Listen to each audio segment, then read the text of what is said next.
और court campus की सुरक्षा के संबंध में जो मुख्यालय स्तर से कार्रवाई की जा रही है उसके बारे में आप लोग के माध्यम से जानकारी देना चाहेंगे।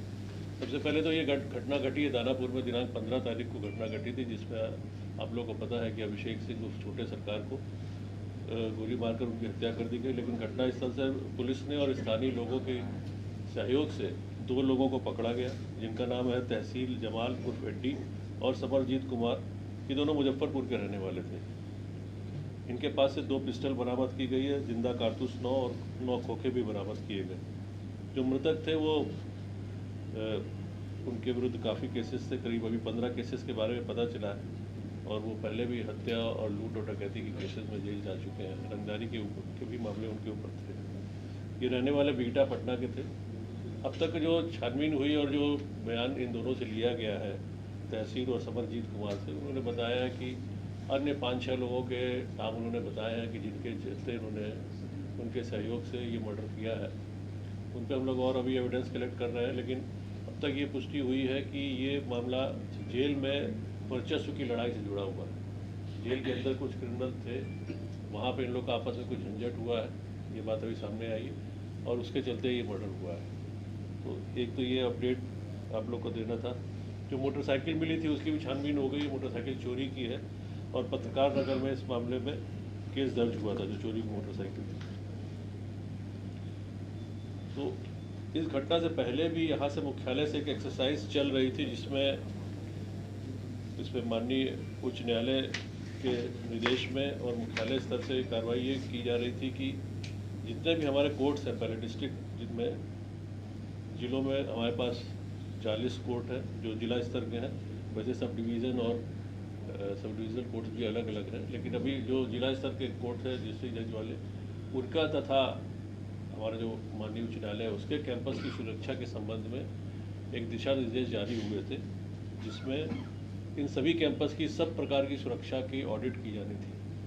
तो 39 कोर्ट कैंपसेस का ऑडिट हो चुका है। 2 ऑडिट अभी हमारे होने बाकी हैं। उसको हम लोगों ने ये रखा है कि पटना सदर और गया सदर में, इस पर हम लोग CISF के जो स्टैंडर्ड जो मापदंड है उसके अनुसार CISF को हम लोग ने इसको देना, वो अभी प्रक्रियाधीन है। लेकिन हमारा प्रयास ये है कि CISF के थ्रू उनके जो मापदंड हैं उनके अनुसार हम इसकी ऑडिट कराएं, क्योंकि उनका जो ऑडिट होता है वो उसमें थोड़ी सी उनकी एक्सपर्टीज़ ज़्यादा होती है।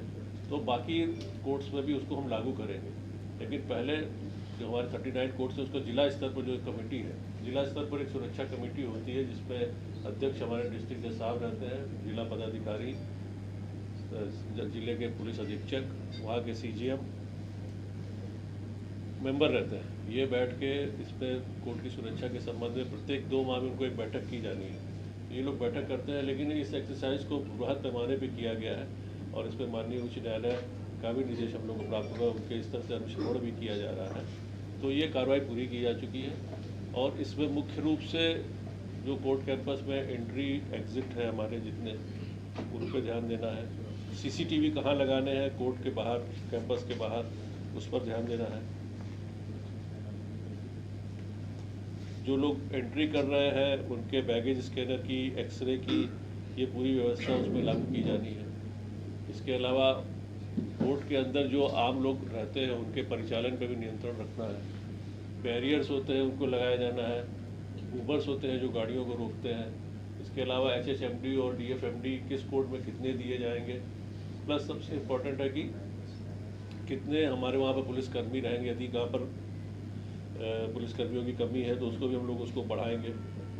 बाउंड्री वॉल यदि कोर्ट कैंपस की नहीं है तो बाउंड्री वॉल भी उसमें कराई जाएगी। इसमें मॉक ड्रिल का भी प्रावधान किया गया है। तो ये जो 39 हमारे कोर्ट है उसमें उसकी ऑडिट तैयार हो चुकी है। 2 कोर्ट का जैसे मैंने कहा कि CISF के थ्रू हम लोग कराएंगे। इस पूरे ऑडिट में करीब 80 हम लोगों ने पैरामीटर्स रखे हैं। उस 80 पैरामीटर्स पे कमेटी ने बैठ कर अपनी अभी रिपोर्ट तैयार की है और जैसे ही ये 2 बाकी कोर्ट भी हो जाएगी तो ये कंप्लीट हो जाएगी। तो कोर्ट की सुरक्षा के लिए हम लोग सतत रूप से तैयार है और प्रयत्नशील है कि इस तरह की घटनाएँ ना घटें। पिछले 10 सालों के आंकड़ों के हिसाब से कुल 10 इंसिडेंट ऐसे हुए हैं जिसमें कोर्ट कैंपस में हत्या हुई, जिसमें चाहे कैदी की हो या हमारे पुलिस जवान भी मारे गए। तो उन सभी केसेस में कार्रवाई हुई और इस केस में भी कार्रवाई की जाएगी। यही आपको